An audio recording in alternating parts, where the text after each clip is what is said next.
Hello बच्चों, नमस्कार। स्वागत है आपका एपीजे क्लासेस में।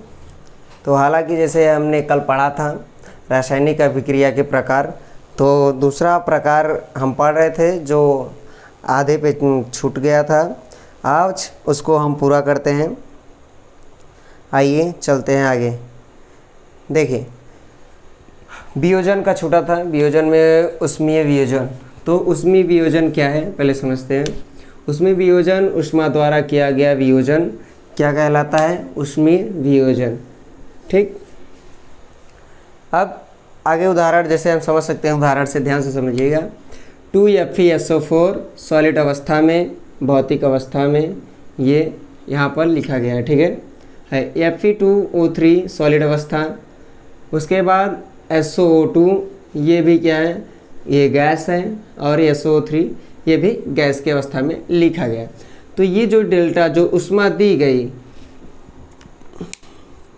इस अभिकारक को जो वियोजन यानी E, जिसे यहाँ पर था A, तो इसको तोड़कर बनाया गया था B+C।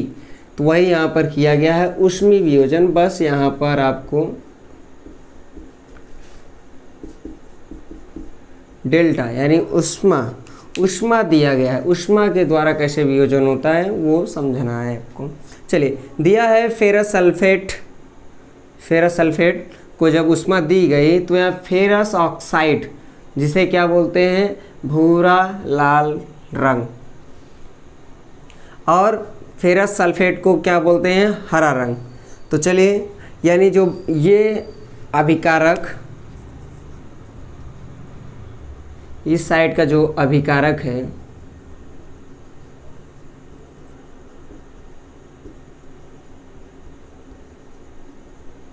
और इधर उत्पाद, तो जो यह फेरस सल्फेट है पहले क्या था? हरा रंग था। अब जब इसमें उष्मीय वियोजन कराया गया तो यह किस में चेंज हो गया? फेरस ऑक्साइड यानी भूरा लाल रंग हो गया। कैसा रंग? भूरा लाल रंग में बदल गया, कन्वर्ट हो गया, चेंज हो गया। ठीक है। और आगे चलते हैं, दूसरे एग्जांपल से समझ लेते हैं और अच्छे तरीके से समझ में आ जाएगा।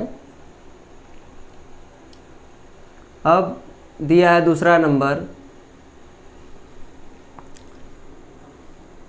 CaCO3 जो सॉलिड अवस्था में है, उसमें भी डेल्टा ऊष्मा दिया गया। और उसके बाद CaO सॉलिड अवस्था में और CO2 कार्बन डाइऑक्साइड, यानी जब चूना पत्थर था तो इसमें जब ऊष्मा दिया गया तो ये किसमें बदल गया? बिना बुझा चूना के रूप में बदल गया। किसकी मदद से? यानी किसके इंटरफेयर करने की वजह से। यानी कहने का था जब ऊष्मा के साथ क्या कराया गया? रिएक्शन कराया गया। तो यहाँ क्या हो गया? पहले था चूना पत्थर, उसके बाद में क्या हो गया? बिना बुझा चूना के रूप में बदल गया रासायनिक अभिक्रिया के उपरांत। आगे पढ़ते हैं वैद्युत वियोजन। वैद्युत वियोजन।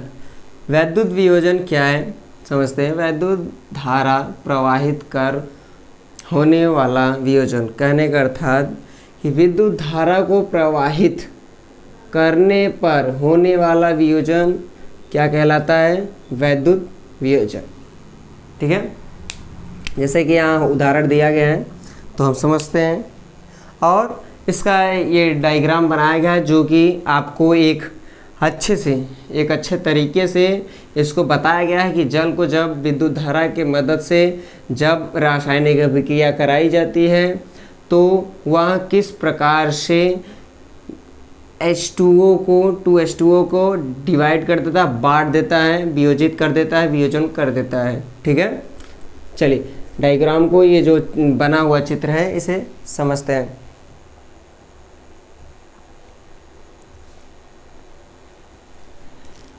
यहाँ पे दिया गया है 2H2O वैद्युत धारा, 2H2O2।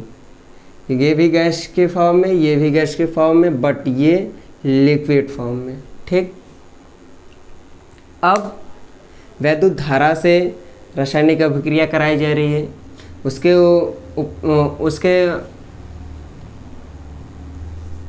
अब देखिए, अब उसके उपस्थिति में जब विद्युत धारा की उपस्थिति में रिएक्शन कराया गया, रासायनिक अभिक्रिया कराई गई, तो ये जो जल है, जो वाटर है, जो पानी है, ये किस में बदल गया? हाइड्रोजन और ऑक्सीजन में, जो कि हाइड्रोजन गैस फॉर्मेट में अवस्था में होता है, ये भी गैस फॉर्मेट में होता है। ठीक है, यानी ये गैसीय अवस्था में ये भी, और ये भी गैसीय अवस्था में होता है। तो चलिए समझते हैं विद्युत धारा की मदद से इसे कैसे हम प्रैक्टिकली इसे हम अलग कर सकते हैं। ठीक है, ये जो दिया गया है इसमें प्रैक्टिकल एक इसमें आपको दिखाया गया है। देखिए, पहले आप क्या लेंगे? एक प्लास्टिक का मग लेंगे। आप एक प्लास्टिक का मग ले लीजिए। उसके बाद आप 6 वोल्ट का बैटरी ले लीजिए। 6 वोल्ट का बैटरी ले लीजिए और 2 परख नली लीजिए और 2 रॉड ले लीजिए, जिसे एक लेफ़्ट साइड वाला क्या है? कैथोड। राइट साइड वाला क्या है? कैथोड, और लेफ़्ट साइड वाला एनोड कहते हैं।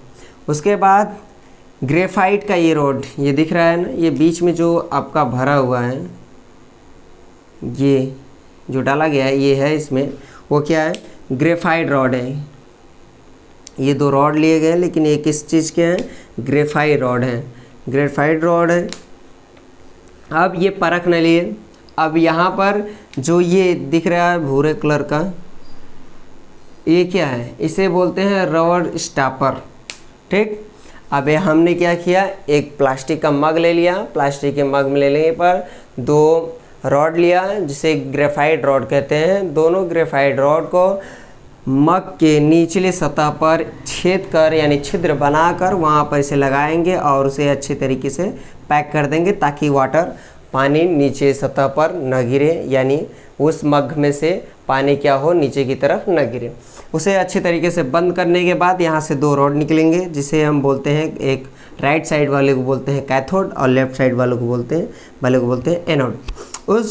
अब ये 6 वोल्ट बैटरी है, तो इस बैटरी को रखेंगे और इसमें से एक फेस को कैथोड में जोड़ देंगे और एक फेस को एनोड में।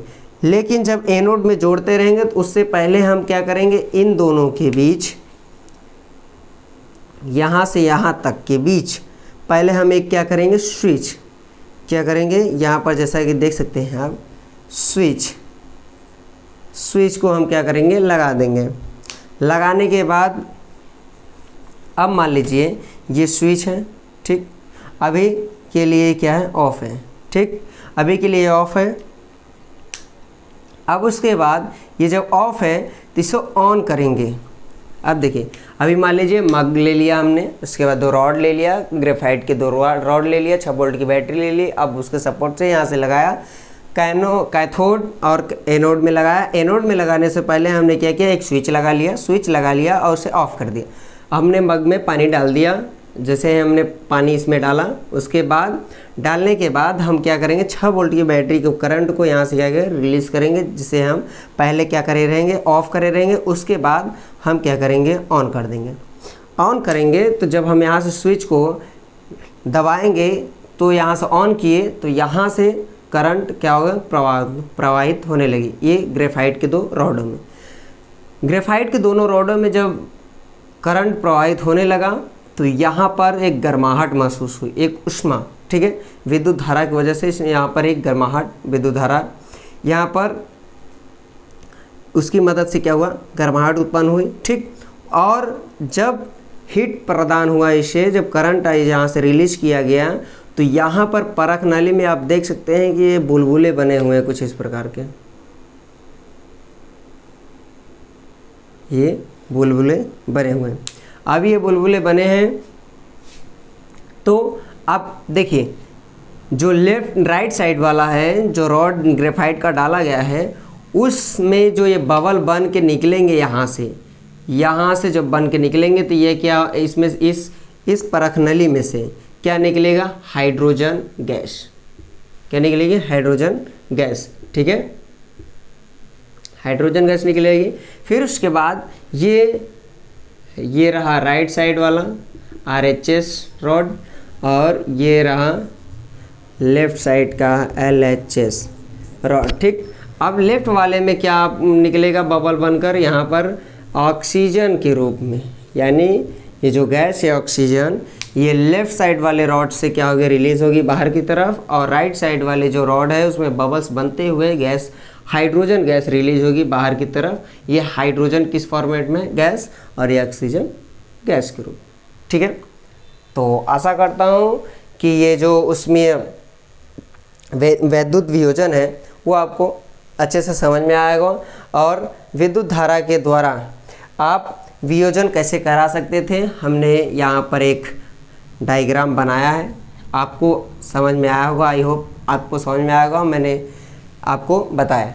तो चलिए अब आगे चलते हैं, देखते हैं अगला टॉपिक।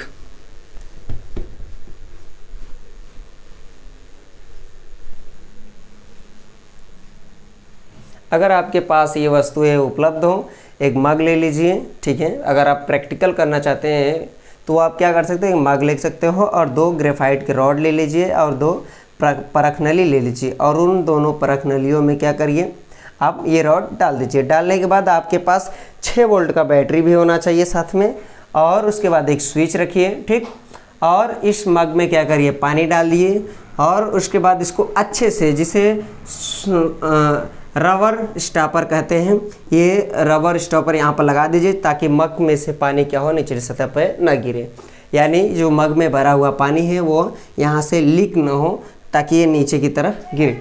तो आप इसे क्या करिए, बंद कर दीजिए, यहाँ से इसे बंद कर दीजिए। उसके बाद ये दो जो रॉडें निकली है ऐसे, जो एक, इन दोनों में क्या करिए, ये राइट साइड वालों को क्या बोलते हैं, कैथोड, और लेफ्ट साइड वालों को क्या बोलते हैं, एनोड।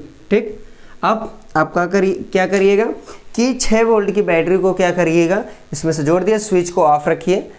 आप ऑन तभी करिए जब ये आप सबका ये आपका जब ये रेडी हो जाए।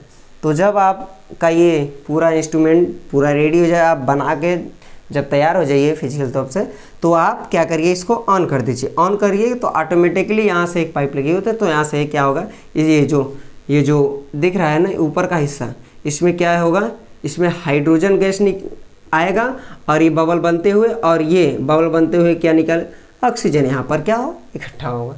ठीक है, तो आप प्रैक्टिकल कर सकते हैं। चलिए आप सीखते हैं।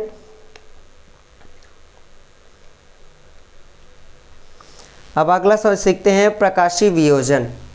देखिए प्रकाशीय वियोजन है क्या, प्रकाशीय वियोजन सूर्य के प्रकाश की उपस्थिति में होने वाला वियोजन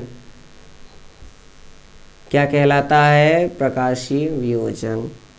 यानी जब आप वियोजन करा रहे हैं रासायनिक अभिक्रिया के दौरान, जब आप वियोजन करा रहे हैं, तब आपके रासायनिक अभिक्रिया में क्या उपस्थित होना चाहिए, सूर्य के प्रकाश की उपस्थिति होने पर। ठीक है, यानी जब सूर्य का प्रकाश उपस्थित होगा, ठीक है, तो वह क्या कहलाएगा, कौन सा वियोजन कहलाएगा, प्रकाशीय वियोजन कहलाएगा। ठीक है, आई होप आपको ये परिभाषा जो दिया गया है ये आपको प्रकाशीय वियोजन का समझ में आ गया होगा कि प्रकाशीय वियोजन है क्या चीज़। ठीक है, चलिए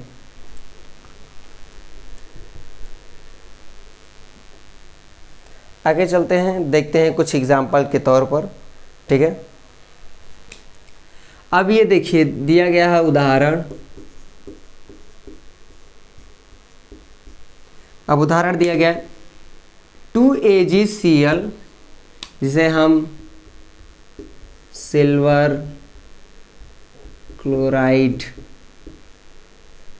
कहते हैं। ठीक है, अब यह अभिकारक के रूप में जब सूर्य का प्रकाश इसमें इस अभिक्रिया में क्या होगा, उपस्थित होगा, तब क्या कहलाएगा, प्रकाशीय वियोजन अभिक्रिया कहलाएगी। ठीक है, अब देखिए, अब ये प्रकाश की उपस्थिति है, सूर्य के प्रकाश की उपस्थिति है, उसके बाद रासायनिक अभिक्रिया कराई गई तो क्या मिला, सिल्वर हमको क्या हो गया, अलग हो गया, और क्लोराइड क्या हो गया, अलग हो गया। ठीक, वियोजन में यही तो होता है, अगर ये रिएक्शन करता है तो आपको B+C 2 उत्पाद मिलते हैं, जब आपका एक अभिकारक होता है और 2 उत्पाद मिलता है तो क्या कहलाता है, वियोजन, यानी कहने का अर्थात कि आपकी ईख अभिकारक से रिएक्शन रासायनिक अभिक्रिया कराने पर आपको कितने उत्पाद मिल गए? 2 उत्पाद मिल गए। तो चलिए, सिल्वर क्लोराइड था, सूर्य का प्रकाश की उपस्थिति में, ये जब सूर्य के प्रकाश की उपस्थिति में रिएक्शन कराया गया तो आपको क्या मिल गया? सिल्वर अलग और क्लोराइड अलग, ठीक।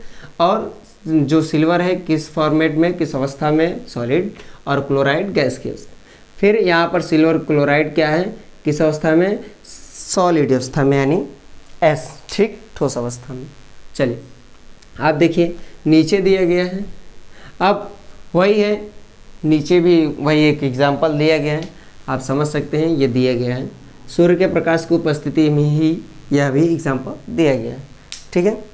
चलिए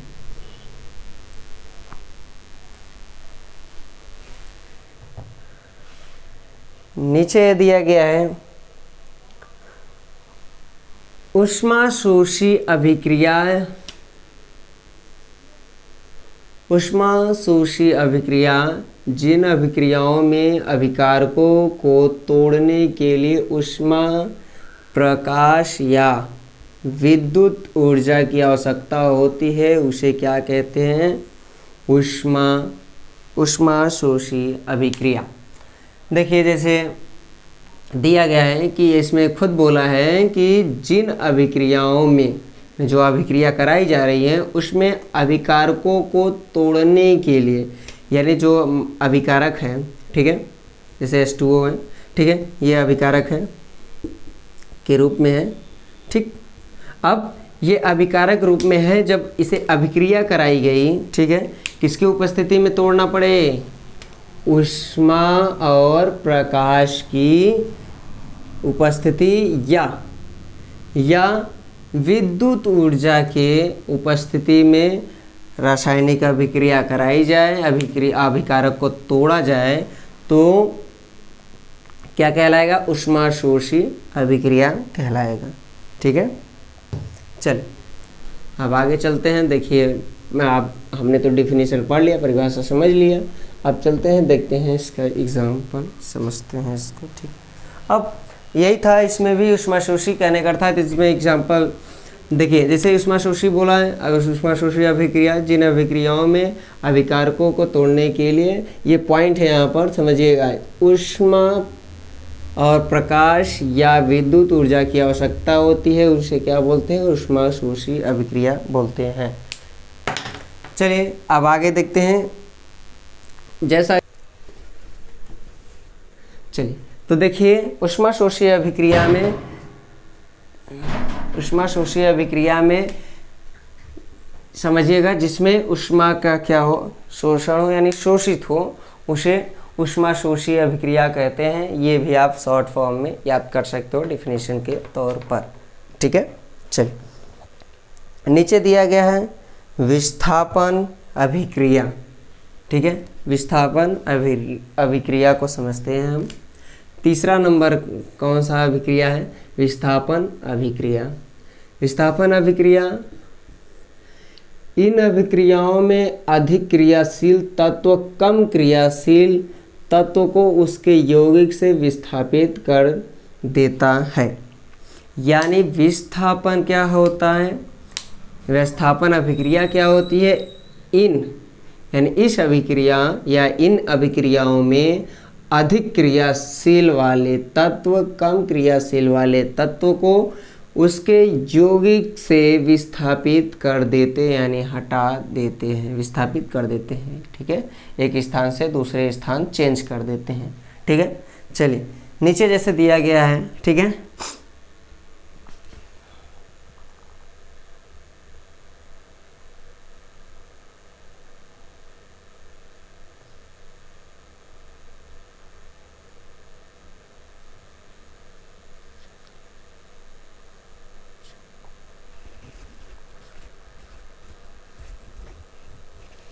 चलिए ये दिया गया है, मान लीजिए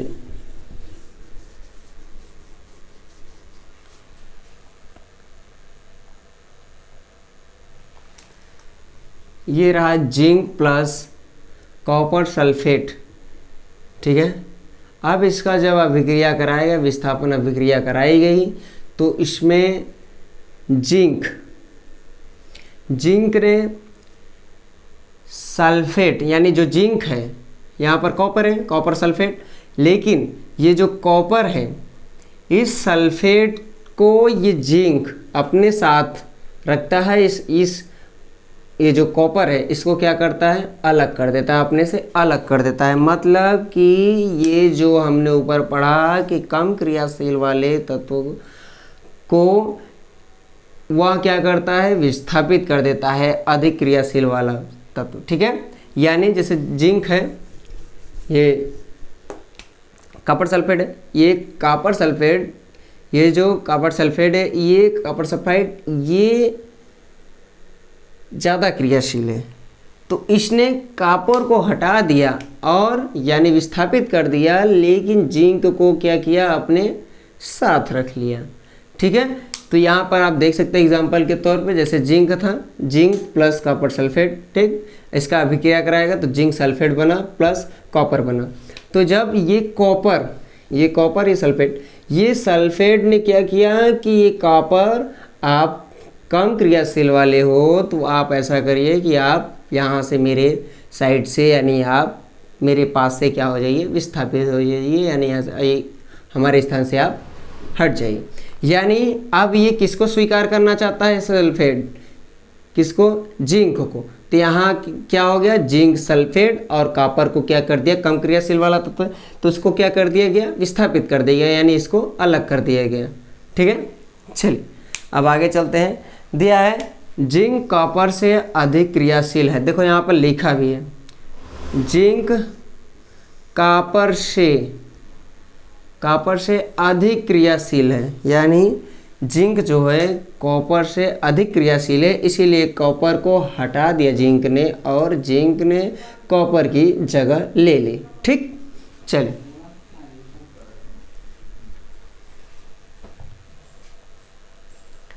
अब अगला है, जैसे हेडिंग दिया गया है, अब चौथा नंबर देखते हैं अभिक्रिया। ठीक है, द्विविस्थापन अभिक्रिया। इस अभिक्रिया में उत्पादों का निर्माण दो यौगिकों के बीच आयनों के आदान प्रदान से होता है। यानी देखिए, जैसे यहाँ पर दिया गया है, इस अभिक्रिया यानी द्विविस्थापन अभिक्रिया में, इस अभिक्रिया में उत्पादों का निर्माण, यानी जो राइट साइड वाला होता है RHS, वो उसका निर्माण दो यौगिकों के बीच आयनों के आदान प्रदान से होता है, आयनों के आदान प्रदान से होता है। यानी फिर से पढ़ते हैं हम, द्विविस्थापन अभिक्रिया यानी दिया है इस अभिक्रिया में उत्पादों का निर्माण, यानी RHS, ये इस साइड का उत्पाद होता है, इसका जो निर्माण है दो यौगिकों के बीच आयनों के आदान प्रदान से होता है द्विविस्थापन अभिक्रिया। ठीक है, चलिए समझते हैं एग्जांपल के तौर पे। जैसा कि यहाँ दिखा है, Na2SO एक्यू, ठीक, इस फॉर्मेट में, इस भौतिक अवस्था में है ये, प्लस BaCl2, ये भी एक्यू की अवस्था में है। फिर उसके बाद जब इनका रासायनिक केमिकल रिएक्शन कराया गया तो यहाँ पर BaSO4 किस अवस्था में, सॉलिड अवस्था में, प्लस 2NaCl। ठीक, अब देखिए sodium sulphate Na2SO2, sodium sulphate, और उसके साथ ही जुटा हुआ है अभिकारक के रूप में, अभिकारक के तौर पर ये भी रिएक्शन करना चाहता है, यानी barium chloride BaCl2, barium chloride. जब इन दोनों का रिएक्शन कराया गया तो हमको उत्पाद के रूप में, ठीक है, हमें उत्पाद के रूप में ये उत्पाद रहा, ये अभिकारक।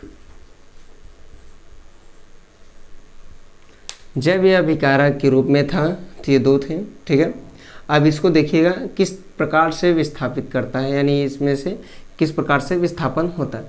देखिए सोडियम सल्फेट था Na2SO2 और बेरियम क्लोराइड BaCl2, ठीक है। बेरियम क्लोराइड, जब इन दोनों का रिएक्शन कराया गया तो हमको क्या मिल गया, BaSO4 बेरियम सल्फेट और प्लस सोडियम क्लोराइड 2 NaCl, ठीक है, इसके रूप में मिला, ठीक।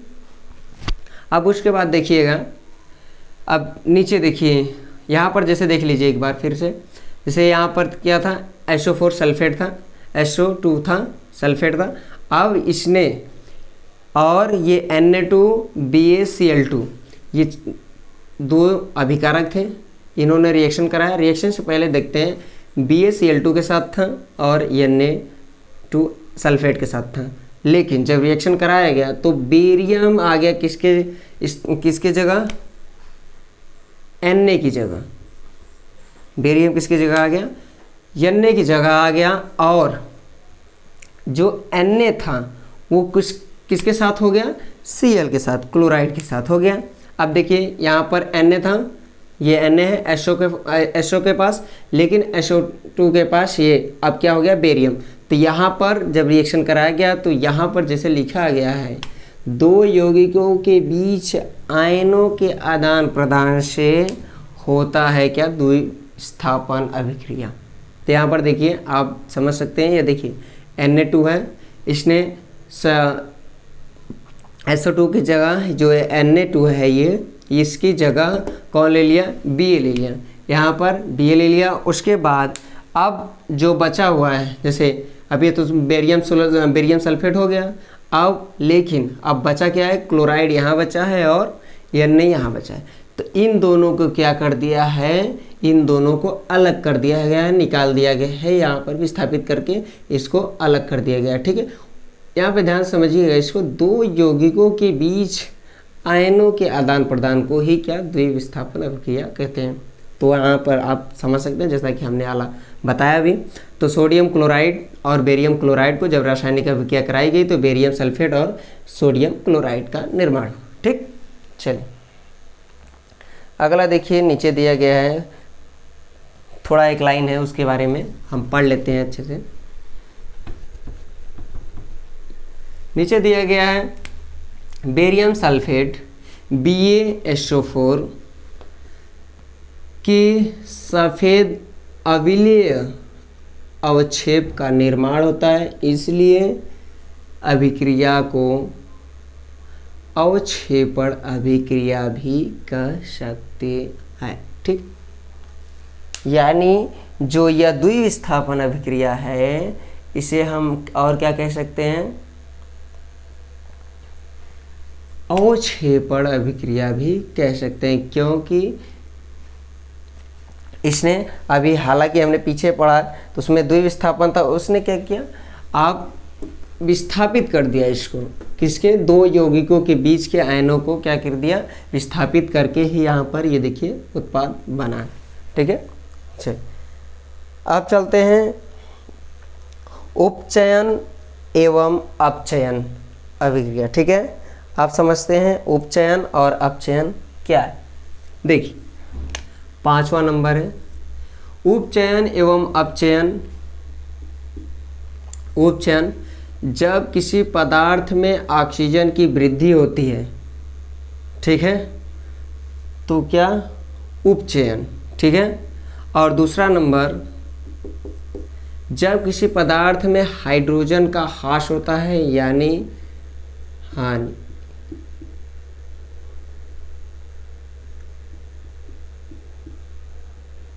यहाँ वृद्धि हो रही है, यानी यहाँ पर भी, या इसे कमी भी कह सकते हैं, ठीक है, कमी होती है, ठीक है। जैसे देख लीजिए यहाँ पर दिया गया है ये, ठीक है, ये रहा फार्मूला। अब देखिए जब किसी पदार्थ में हाइड्रोजन का ह्रास होता है यानी कमी, ठीक, वृद्धि यानी अधिक, ठीक, बढ़ रहा है, ठीक है। उसके बाद अब देखिए यहाँ नीचे दिया गया है Ca+O2 दिया है, अब इसका जब केमिकल रिएक्शन कराएगा तो क्या बन गया, CO2, ठीक है, कार्बन डाइऑक्साइड बन गया। उसके बाद कार्बन डाइऑक्साइड बढ़ गया। अब नीचे चलते हैं, नीचे वाला भी ये देखिए कॉपर है प्लस ऑक्सीजन, तो अब यहाँ पर नीचे बन गया है, एक मिनट, ये रहा, देखिए जैसे ये रहा, ये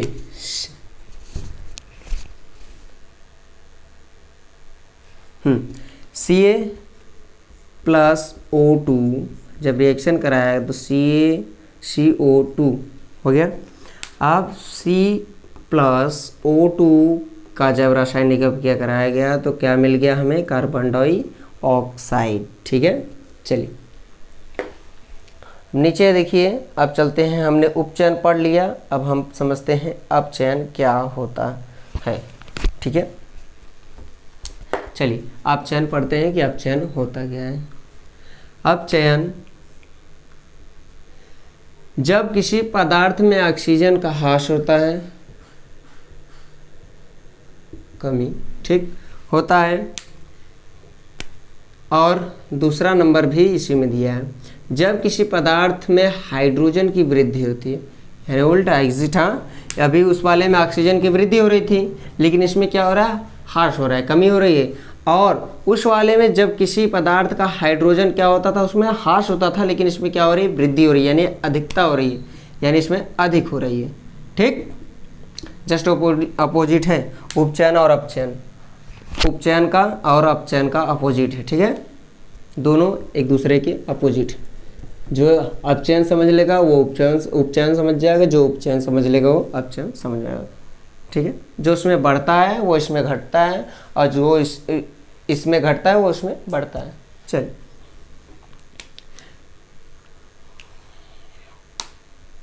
अब देखिए, यहाँ पर दिया गया है कॉपर ऑक्साइड CuO, कॉपर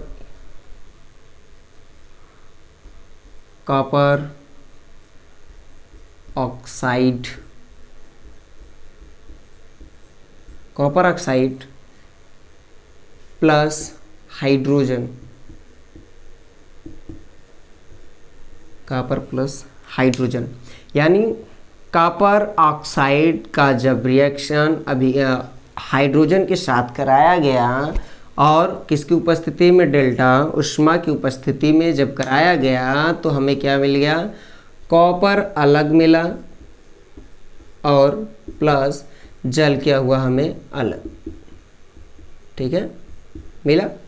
यानी कॉपर ऑक्साइड को जब हम हाइड्रोजन से ऊष्मा की उपस्थिति में रिएक्शन कराते हैं, रासायनिक अभिक्रिया कराते हैं, तो हमें क्या मिलता है, कॉपर प्लस जल के रूप में वह क्या हो जाता है, उत्पाद के रूप में हमें मिलता है। ये रहा उत्पाद, ठीक।